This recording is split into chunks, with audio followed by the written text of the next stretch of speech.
Right, episode 20. We've got Reiss Jones over from Immortal MMA in Tamworth. We was just going to get together, have some rounds. We've both got matches coming up. We're actually having matches against the same guy, so we thought we'd join forces and like the Avengers and have a few rounds together. And he very kindly said he'd run the class for us, so it'd be cool. He's a wealth of knowledge. He's just got his black belt recently, so it'd be cool. And like I say, we always welcome everyone. Everyone's welcome at our academy. It's not what everyone thinks. It's Gracie Bar Rougeley. It is what it is. But yeah, enjoy. Firstly, I'll just introduce you. This is Reiss, black belt from Immortal MMA. Sounds right, yeah. That's pretty good, isn't it? So yeah, enjoy. I'm not going to do any of the formalities. This is Reiss. I don't want to put him under pressure and say, I've got to bow to the masters. He might set on fire or something. Okay, what we do to warm up, we play a lot of games to warm up really at our gym because I think it's like better to spend the time warming up while also increasing our skill level and stuff like that. So who do you want me to use? Use Ross. Alright. Yeah, cool. So what we're going to do, the first game that we're going to do something called toe touch. So the idea is you've got to try and basically touch below their ankle and their foot, so it's like a wrestling style game. You're just going to do 1 minute rounds, and it's just like a little bit fun, so we slap and bum, and he's got to try and touch my toes, and I've got to try and touch his. We're here, moving around, you can club, pull the head, you can go for me, yeah, that's it. We're here, like I said, you're working your rest, wrestling while you do it, getting used to popping up as well. And we'll do 1 minute rounds, so cool? Yeah? You do a clap here. 1, 2, 3. Yeah, we do 1, 2. Oh, we do 1, 2, 3. Ready? 1, 2, 3. For the minute.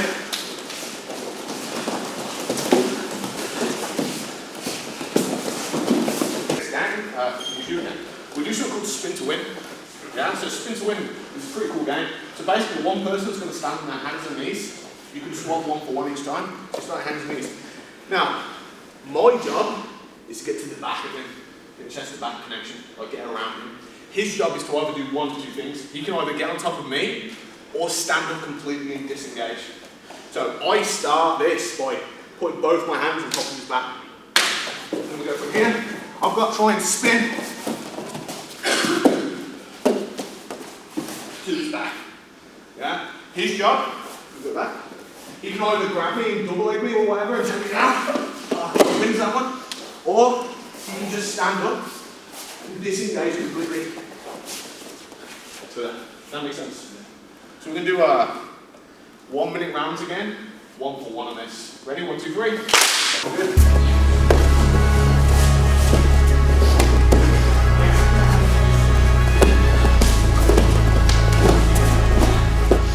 One of the positions that I've been working a lot with my guys at the gym is obviously coming round to the back, and one of the main positions you're going to get into is something called a front headlock.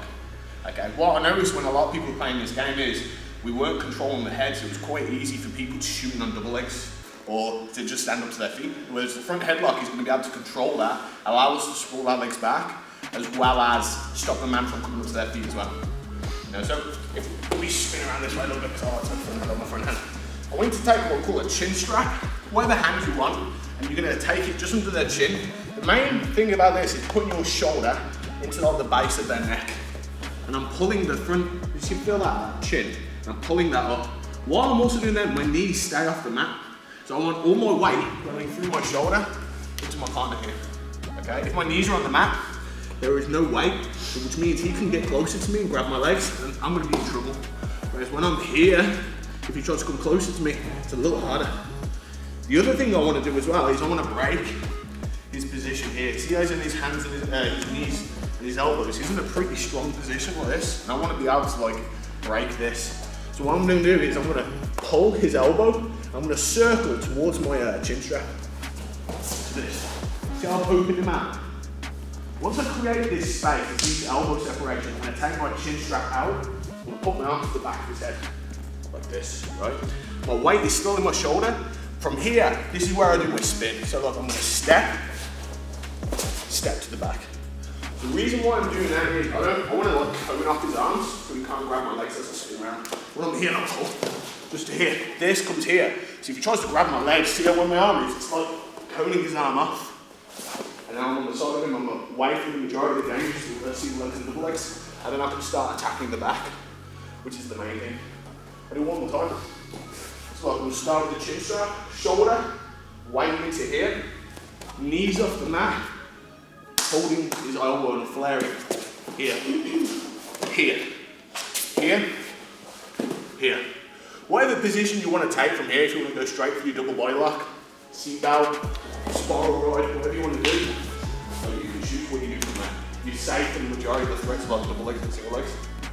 So we'll have to do this either one, and we'll have stuff. Ready? 1,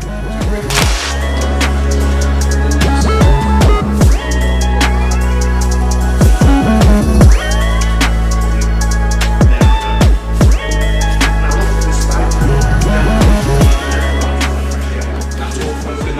I've moved round to the side of him.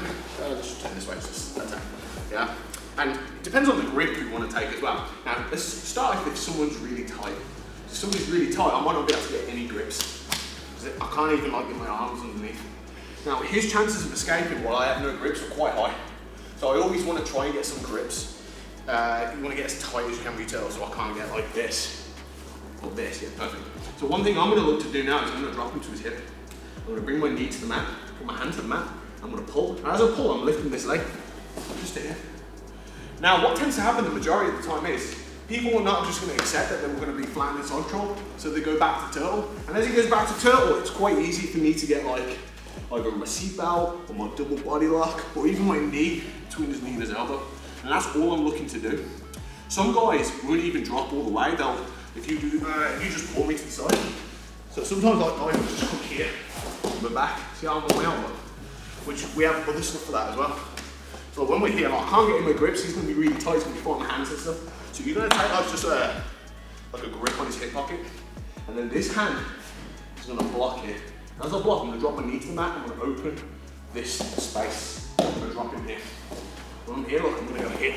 Boom. Now look, he's going to go back, and as he goes back, I might follow with my knee. And take a seat belt.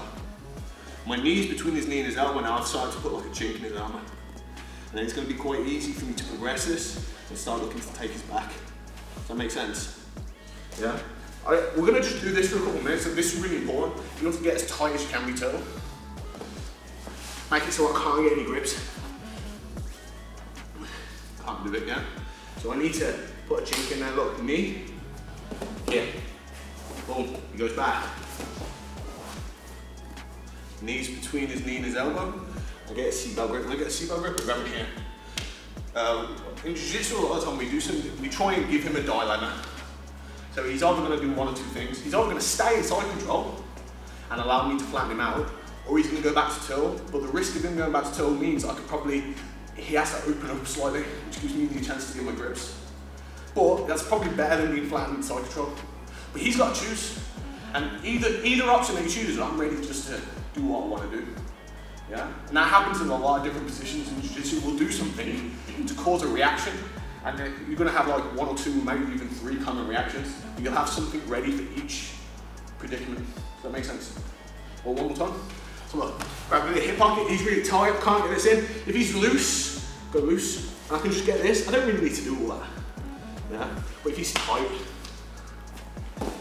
yeah. Well, there. That's it. Seat belt, knee in between the middle. Goes in there. Ready? 1, 2, 3.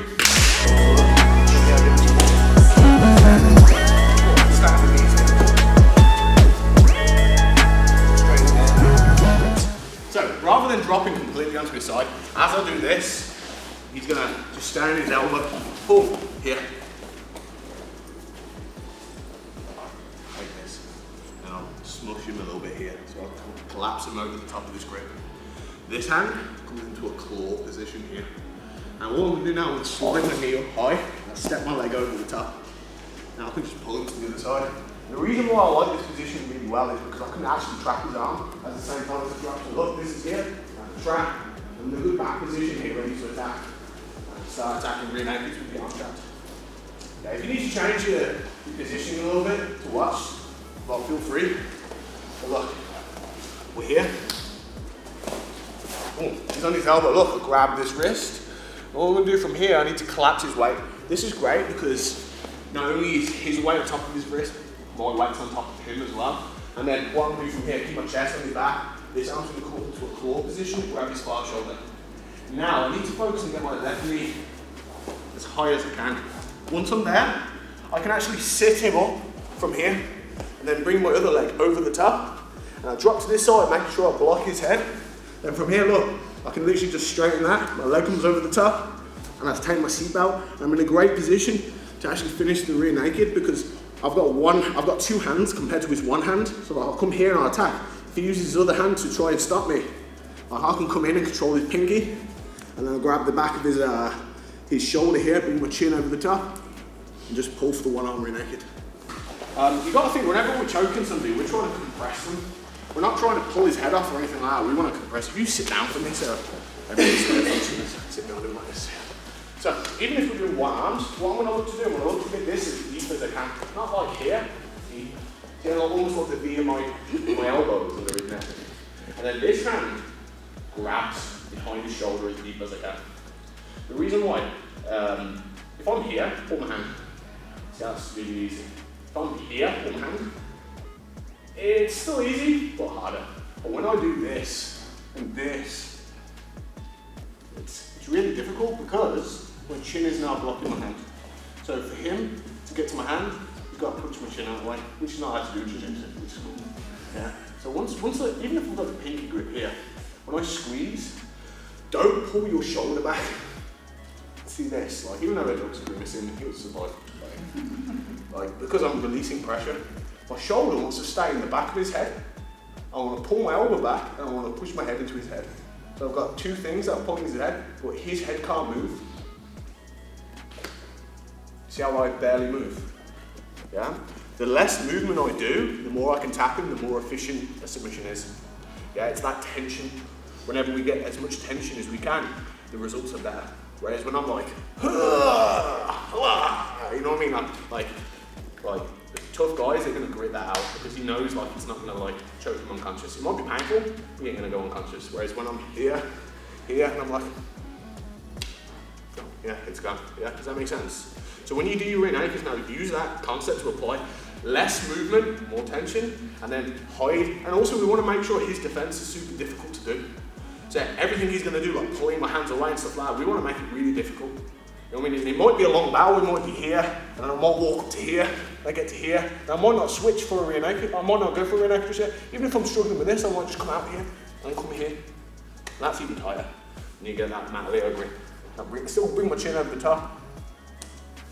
Still no movement. Yeah, does that make sense? Okay, so let's get back with our partners now. 1, 2, 3.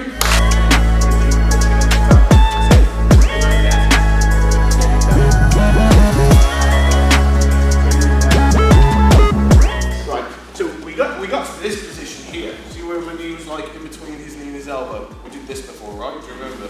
So I'm still going to take my seatbelt grip here. Now the idea of this is I want to realistically bring his weight higher onto his elbows to start with. So I'm going to be here and I'm going to rock my weight forward. The reason why I'm doing that, I want his hips to sort of come off his heels. And what I do is I step my foot on his calf. Yeah? So it's going to turn into a scrape in a second. One of the most important concepts of taking the back a lot of time is we always go bar and hook first. What I'm doing, I'm going to drive to my shoulder and pull him. And as I pull him, I'm going to use my bottom hook to kick through. From here, I just go here. I don't need to be worried about the top hook just yet, because I can take this position where I've only got the one hook in, and I'm pretty comfortable that he isn't going to escape. Whereas if we swapped, can you bring your leg over the top of my bottom hook? That's it. If we're here, he's escaping now, because he's just going to drop his hips and move away from me. There we go, yeah. That's how he's going to escape. So if we always have to pick a certain hook, always try and go bottom hook first. So we get to here, bring the weight on. I might bring the foot between his legs as well, get a bit of torque on his leg. Look, we're here, leg goes in. See that? You have to do that as soon as his hips hit the mat. You have to kick your leg straight through, otherwise he'll lie on your leg and you can't get that leg in then. We have to go into our back retention stuff. But now, we still got a seatbelt, we're not twinning the wood. And what I do from here, I use my knee, and I pull him down a bit, keep this knee to elbow space tight. Yeah? And I'll lock my legs up here. I'll try and get my hook in. Most of the time I'll just start cranking on his face already and then I'll grab my second hook. But you'd be surprised how many rear nakeds you can finish with the one hook, because most people are so focused on just defending that second hook that they don't worry about their neck. And one of my rules is anything below his nose is his neck. So I'll just crank anything. You know what I mean? Even like when I'm here, just creating a pressure, and like you can still tap the guy. Like if he doesn't want it to go over his face, tell him just to lift his chin up. So what we're going to do, we're going to do a variation of the first game. We do spin to win. But once you get to the back, the game is continues until we take the back. Okay, the guy on the bottom position in the turtle, your job is to do the same things as we did before, whether it's get on top of the other person, get to like standing up, disengage, or allow you to like get to guard or half guard or something like that, where you put your feet in front of them, and that will like finish the game for you. So those are your 3 objectives, whether it's to stand up, get on top of the other person, or put them in a guard. The guy on the top position, your job is to essentially get behind them, take the back. If you can control the position for 3 to 5 seconds, we'll call that finish. Or if you can catch a submission, we'll call that finish as well. That's the idea.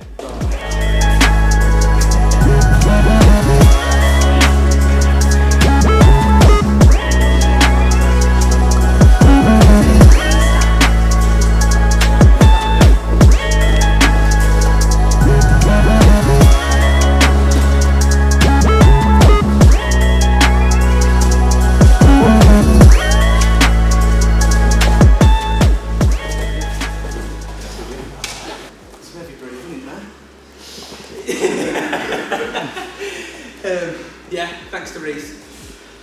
Real cool stuff today, so I appreciate that. So cheers, Reiss.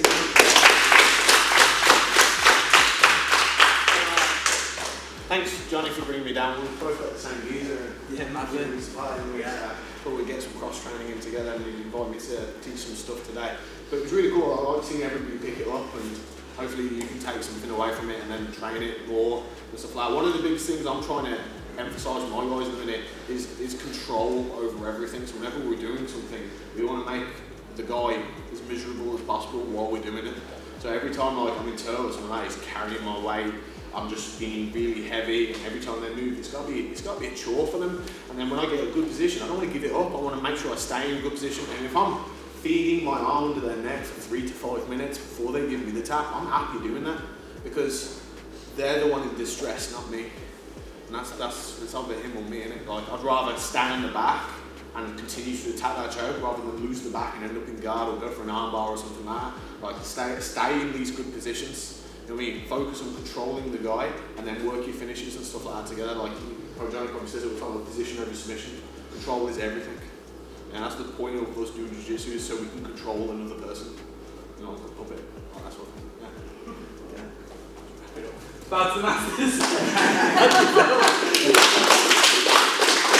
Good style as well now, boys. So, got a good little wall, so get some rounds in.